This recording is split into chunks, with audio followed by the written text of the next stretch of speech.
Na noite em que meus pais me disseram que ajudar seria arriscado demais, logo após eu pedir US$ 70.000 para tirar minha empresa de tecnologia do papel, senti como se algo dentro de mim se partisse. Eu havia mostrado um protótipo totalmente funcional para possíveis clientes, mas eles me descartaram na hora, como se meus planos fossem frágeis demais para levar a sério. Tentei engolir aquela sensação ruim, tentei fingir que as palavras deles não tinham me atingido tanto. O que veio depois, porém, mexeu com tudo que eu acreditava sobre lealdade familiar e sobre o que as pessoas são capazes de fazer quando o desespero aperta. Meu nome é Ayla, e desde que me entendo por gente, aprendi a me encolher dentro da minha própria casa. Do lado de fora, nossa casa de tijolos em Austin parecia acolhedora e perfeita. Por dentro, tudo sempre girou em torno de uma pessoa, minha irmã mais nova, Rosie. Eu era a filha quieta e disciplinada, aquela que tirava boas notas sem fazer alarde, enquanto Rosie era o centro luminoso de tudo, a que merecia palcos, aplausos e atenção sem limites. Quando fiz 16 anos, tudo o que eu queria era um carro usado para não depender mais do ônibus debaixo do calor sufocante do Texas. Meus pais disseram que era desnecessário, que eu era maduro bastante para me virar sem isso. Acreditei, até Rosie completar 16. Naquela noite, luzes decorativas deixavam o quintal inteiro brilhando. Os convidados vibraram quando um carro 0 km com um laço enorme em cima desceu à entrada da garagem. Também bati palmas, fazendo força para engolir a dor. Em outro momento, pedi $500 para participar de um curso de programação de verão oferecido por uma universidade. Expliquei tudo, falei do conteúdo, do quanto seria importante para mim. Minha mãe franziu o rosto e disse: "Não precisa gastar dinheiro à toa, dá para aprender pela internet." 2 semanas depois, Rose embarcou para Nova York para um curso de atuação de $12.000 com malas novas e um jantar de despedida. Era tratada como alguém especial. Ninguém perguntou quais eram os meus objetivos. Não era só a questão financeira, era a maneira como o clima mudava dentro de casa. Quando fiquei em primeiro lugar numa competição científica estadual, entrei pela porta cheia de orgulho, tremendo de emoção. Mas a sala estava lotada de parentes comentando as fotos de balé de Rosie. Minha mãe olhou rapidamente para o meu certificado e murmurou: "Que bonito, querida." Logo depois, voltou a elogiar a fantasia da Rosie. Meu troféu acabou enterrado sob uma pilha de revistas naquela noite, então comecei a me virar sozinha por necessidade. Eu preparava minha própria comida, fazia toda a minha lição de casa sem pedir nada a ninguém. Aprendi a não esperar aplausos. Quando conquistei uma bolsa parcial numa universidade renomada e me mudei para o outro lado do país, meus pais apenas repetiram o quanto o custo de vida seria alto. Enquanto isso, Rosie entrou num curso de artes caríssimo e a família inteira fez uma festa de despedida. Mesmo assim, uma parte pequena, mas teimosa, de mim acreditava que a vida adulta poderia equilibrar as coisas, que esforço e resultado finalmente teriam peso. Eu trabalhava em turnos noturnos, acumulava empregos e sonhava em criar algo meu. Acreditava que, quando provasse meu valor, quando tivesse algo concreto nas mãos, meus pais finalmente me veriam. Mas alguns padrões não desaparecem só porque você cresce. Algumas feridas não fecham simplesmente com o tempo. E eu estava prestes a perceber isso da pior forma. Quando finalmente entrei na área de tecnologia depois de me formar, trabalhei como nunca. Madrugadas viradas, prazos pesados, nenhuma rede de apoio. Pela primeira vez, porém, meu esforço parecia ter direção. Depois de 2 anos, consegui juntar cerca de $40.000, economizados com horas extras, cortes rigorosos e abrindo mão de qualquer luxo. Até que, um dia, tudo ganhou sentido. Uma enorme lacuna na indústria da construção civil, um protótipo promissor e 8 empresas interessadas em investir assim que o produto estivesse finalizado. Minha ideia não era um devaneio, era sólida, concreta. Eu finalmente podia construir algo meu. Só precisava dos 70 mil dólares para tirá-la do chão. Então, fiz algo que quase nunca fazia. Torci para que meus pais me escolhessem. Voltei para casa naquele fim de semana com plantas impressas, projeções de receita e uma demonstração perfeita. Ensaiava diante do espelho, imaginando, pela primeira vez, o olhar orgulhoso deles voltado para mim. Quando estava na sala deles, com o laptop aberto e o coração disparado, eu realmente acreditei que aquele momento tinha o poder de mudar nossa história. Mas, assim que terminei, meu pai abaixou o jornal com a mesma expressão neutra de sempre. "É arriscado demais", disse ele num tom seco. Minha mãe concordou de imediato. "Você já tem um emprego seguro, não precisa se colocar em perigo." Eles não fizeram nenhuma pergunta, não olharam para os números, não se esforçaram nem um pouco. Fechei o laptop, engolindo uma frustração que já me era familiar, quase previsível. Repeti para mim mesma que eu sabia lidar com decepção, só que o que veio depois ultrapassou isso. Não foi só mais uma negativa, foi uma traição. Meses depois, enquanto eu corrigia um código depois da meia-noite no meu pequeno apartamento, recebi uma ligação da minha mãe. A voz dela tremia de tanta empolgação. "Rose estava abrindo uma empresa de eventos de luxo em Dallas", ela contou. "Estamos ajudando ela a começar, dando suporte." A frase ecoou de um jeito perigoso. E então veio o valor real.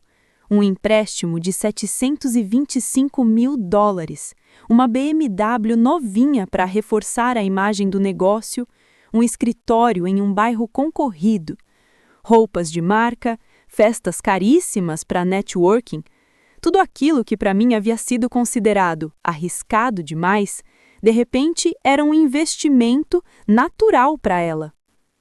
Depois daquela ligação, fiquei encarando a parede por longos minutos com o peito apertado e a visão embaralhada. Eu não era boba. Sabia que Rose sempre tivera privilégios, mas aquilo já não era só favoritismo. Era uma escolha clara sobre quem merecia apoio. Era uma mensagem direta sobre meu lugar dentro da família. E ali, no silêncio do meu apartamento iluminado apenas pelo brilho do monitor, algo se reorganizou dentro de mim. Não foi raiva, não ainda. Foi uma certeza fria, objetiva, impossível de ignorar. Se eu quisesse construir um futuro, teria que fazer isso por conta própria. Porque entendi, finalmente, algo dolorosamente simples. Eu poderia provar meu valor por anos e, mesmo assim, eles a escolheriam. Aceitar isso foi o que me levou à decisão mais difícil que já tomei. Hipotequei meu pequeno apartamento em San José e somei o empréstimo ao que eu tinha juntado, os 40 mil dólares economizados com sacrifício. Assinar papéis que ligavam toda a minha vida a uma ideia ainda frágil e a uma conta quase vazia foi assustador, mas o medo parecia mais honesto do que a decepção. Pelo menos o medo era meu. Aluguei um escritório minúsculo em um prédio industrial antigo nos arredores da cidade. A tinta descascava das paredes, o teto pingava quando chovia e o aquecedor fazia barulho como se estivesse no fim da vida. Mas para mim, aquilo era o começo de algo verdadeiro. Contratei Miguel, recém-formado e com um olhar rápido para detalhes, e Rachel, que cuidava da parte de clientes e logística com simpatia e firmeza. Nós três trabalhávamos sentados ao redor de uma mesa amassada comprada em brechó, planejando funções, desenhando wireframes e ligando para possíveis interessados. E então, a realidade chegou como um soco. Os primeiros meses quase nos engoliram. Fazíamos jornadas de 18 horas, vivíamos de sanduíches baratos e macarrão instantâneo. Eu programava até meus pulsos latejarem e meus olhos queimarem. Em alguns dias, o aplicativo quebrava de jeitos que eu não conseguia entender. Em outros dias, clientes que tinham demonstrado interesse simplesmente sumiam. E então, veio o golpe mais duro. Uma construtora de porte médio, que havia prometido fechar um grande contrato, desistiu na última hora. O e-mail era frio e formal, mas o impacto foi devastador. Aquele contrato era a nossa única boia. Sem ele, nosso orçamento simplesmente desapareceu. Fiquei no escritório escuro muito depois de Miguel e Rachel irem embora, encarando uma planilha praticamente vazia. A chuva batia na janela entreaberta num ritmo lento, deixando tudo mais pesado. Por um momento, me perguntei se meus pais estavam certos. Talvez fosse arriscado demais. Talvez eu tivesse sido ingênua ao acreditar que alguém apostaria em mim. Mas então me veio a lembrança do meu pai dobrando o jornal, o tom indiferente da voz dele, a segurança com que me descartou enquanto reservava toda a confiança para Rose, e algo endureceu. Por dentro, decidi que não falharia de um jeito que desse razão a eles. Quando eu acreditava que estávamos à beira do colapso, um e-mail inesperado apareceu. Uma construtora de Sacramento queria testar nosso software por 1 ano. Não era um contrato gigantesco, mas era uma receita real, constante e legítima. Quando assinamos, nós 3 nos sentamos no chão do escritório comendo pizza barata, rindo e chorando ao mesmo tempo. E enquanto a Build Flow começava lentamente a se levantar novamente, notícias de Austin foram chegando pouco a pouco sobre o empreendimento luxuoso da Rose. A empresa dela estava quase quebrando.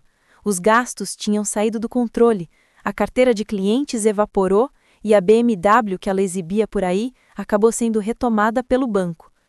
Meus pais estavam afundando junto com ela e, pela primeira vez, começaram a olhar na minha direção. A primeira ligação veio numa quinta-feira à noite, logo depois de eu encerrar uma reunião sobre uma nova atualização do Build Flow. Meu celular vibrou várias vezes até que finalmente atendi. A voz da minha mãe falhou assim que ela começou a falar. Ayla, precisamos da sua ajuda. O banco está prestes a tomar a casa. Se você puder mandar $100 mil, conseguimos cobrir parte da dívida. Por um momento, prendi o ar. $100 mil? A quantia que juntei virando noites. A quantia que representava centímetro por centímetro a minha autonomia. Antes que eu conseguisse responder, meu pai tomou o telefone da mão dela. Você está bem-sucedida agora. Tem recursos. Nós te criamos. Investimos em você. Tá na hora de retribuir a família. E então veio o golpe final. Venda a sua casa se for preciso. Essas 4 palavras me atravessaram. Vender minha casa. Como se o lugar pelo qual lutei, aquele que hipotequei para manter de pé meu começo, fosse apenas um bem descartável para tirá-los do buraco. Respirei fundo. Pai, eu não posso. Esse apartamento é tudo o que eu tenho. Foi a base que permitiu que minha empresa sobrevivesse. Houve silêncio, seguido de um suspiro longo, quase impaciente. Então você prefere pensar primeiro em você do que na família? Senti algo dentro de mim se partir, não por raiva, mas por uma compreensão fria. Eu estou escolhendo o que é justo, respondi em voz baixa, algo que nunca tive. Minha mãe começou a chorar, meu pai murmurou algo sobre ingratidão. Desliguei antes que a culpa que eles tentavam jogar em mim me engolisse. A semana seguinte foi um bombardeio, ligações sem parar, mensagens se acumulando. Rose mandava textos enormes, cada um impregnado de arrogância e cobrança. Só você pode resolver isso! Você nos deve! Para de ser egoísta! Mas nada me preparou para o que veio depois. O dia em que eles apareceram na minha porta. Era uma tarde quente de outono em São José, quando a campainha tocou repetidamente, urgente. Achei que fosse uma entrega ou um vizinho. Quando abri, meus pais estavam ali, e Rose ao lado deles. Minha mãe parecia exausta, tentando manter a postura. Rose cruzava os braços, desafiadora, com o semblante de quem se vê como a grande prejudicada da história. Precisamos conversar, disse meu pai, entrando sem esperar convite. Eles se sentaram em meu sofá, visivelmente desconfortáveis no meu pequeno apartamento, tão distante do luxo que Rose ostentava antes. Fiquei de pé do outro lado da sala, mantendo uma distância que me dava algum controle da situação. Minha mãe começou com um tom manso, quase suplicante. Ninguém podia prever o que aconteceu com a empresa da Rose. O mercado mudou, ela só precisa de tempo. Nós todos precisamos. Continuei em silêncio. Meu pai inclinou o corpo para frente. Você pode ajudar. Só estamos pedindo que venda este lugar. Use o dinheiro para salvar a família. Foi então que Rose falou, com uma mistura de acusação e vitimismo. Olha, eu não queria que as coisas desmoronassem, mas você está indo tão bem, por que não faz algo por nós? Pelo menos uma vez. A expressão pelo menos uma vez quase me arrancou uma risada amarga. Respirei profundamente. Rose, a vida inteira você teve tudo. Aulas de balé, acampamentos, carros, o empréstimo de $725 mil. E quando eu pedi 70 mil depois de anos trabalhando com planejamento e construção, vocês disseram que era arriscado demais. Vocês escutam o que estão falando? Rose revirou os olhos. Mas aquilo foi diferente. Eu a encarei. Diferente como? Ela abriu a boca, mas não encontrou resposta. Meu pai a interrompeu antes que ela tentasse algo. Nós acreditávamos no sonho dela. Ela precisava da oportunidade e você não. Minha voz saiu firme, embora eu sentisse o ar vibrar ao meu redor. Quando pedi 70 mil dólares, eu tinha um protótipo funcional, clientes prontos para assinar, um plano. Tudo aquilo que vocês sempre pregaram sobre responsabilidade, eu cumpria. Mas você olhou bem nos meus olhos e disse: é muito arriscado. Os olhos da minha mãe marejaram. A gente não queria que você se machucasse. Sustentei o olhar dela. Eu me machuquei mesmo assim. O silêncio pesou na sala, tão denso que parecia ocupar espaço físico. Continuei, com calma. Quando a Rose quis um BMW para parecer bem-sucedida, vocês pegaram emprestado uma quantia absurda sem pensar duas vezes. Quando a empresa dela quebrou, vocês amorteceram todas as consequências. Quando a dívida deles aumentou, ainda assim você encontrou uma forma de culpar o azar. Mas quando eu construí algo sólido, quando batalhei por cada parte da vida que tenho hoje, vocês mal reconheceram. Meu pai se mexeu na cadeira, visivelmente desconfortável. A gente confiou que você conseguiria se virar. Assenti uma única vez. Essa é exatamente a diferença. Vocês confiaram em mim para me virar sozinha. Confiaram nela para ser resgatada sempre que algo dava errado. Rose bufou, já na defensiva. Você está exagerando, isso é família. Famílias se apoiam. Olhei para ela com uma tristeza inesperada. Famílias também reconhecem esforço. Reconhecem renúncia. Não exigem que um filho destrua o que conquistou. A voz do meu pai ficou mais dura, carregada de frustração. Então é assim? Você vai nos deixar perder tudo? As palavras pesaram, mas não da forma que ele imaginava. Por um momento viu medo deles. Medo de perder a casa, o controle, a imagem que mantiveram durante anos através da Rose. Mas logo me lembrei de mim mesma. Das noites viradas programando até amanhecer. Das refeições puladas. Do apartamento pelo qual eu lutei para sustentar o meu projeto. E a voz que saiu de mim veio firme, sem vacilar. Sinto que vocês estejam passando por isso, respondi. Mas eu não vou vender minha casa. Minha mãe soluçou. Rose debuxou baixinho. Meu pai balançou a cabeça, decepcionado. Eles esperavam que eu cedesse, que me desculpasse, que explicasse tudo de novo. Mas em vez disso, entreguei a única resposta que precisava dar. Não. Foi suave, mas carregado do peso de anos sendo ignorada. Anos engolindo desculpas que não eram minhas. Anos deixando meus próprios sonhos para depois. Rose levantou num salto. Você é cruel. Não me abalei. Não, eu só parei de ser seu plano B. O rosto do meu pai ficou rígido. Você ainda vai se arrepender disso. Caminhei até a porta, abri e dei espaço para que saíssem. Eu já passei a vida toda me arrependendo do que não era meu. Eles se levantaram devagar, como se o ar tivesse ficado mais pesado. Passaram por mim, e cada passo parecia marcar o fim de algo que eu tentei remendar por tempo demais. Minha mãe parou na porta, os olhos pedindo uma versão minha que não existia mais. Não respondi, não pedi desculpas, apenas fechei a porta atrás deles. O clique foi suave, preciso, definitivo. Encostei-me ali, deixando o silêncio preencher o apartamento. As lágrimas vieram, caíram e depois cessaram.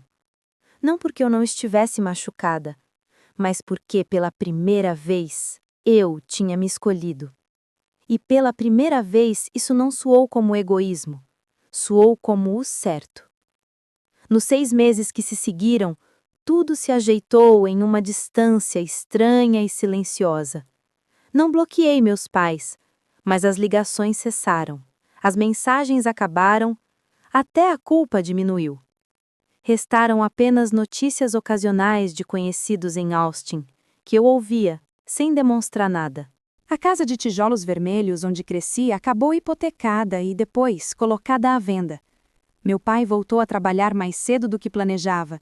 Minha mãe passou a ficar mais na igreja do que em casa. Rose se mudou para a casa do namorado, postando fotos cuidadosamente editadas que tentavam, sem muito sucesso, esconder as consequências. Enquanto isso, o ritmo da Build Flow disparou. Fechamos contratos de longo prazo, dobramos a equipe e nos mudamos para um escritório mais iluminado numa área mais movimentada da cidade.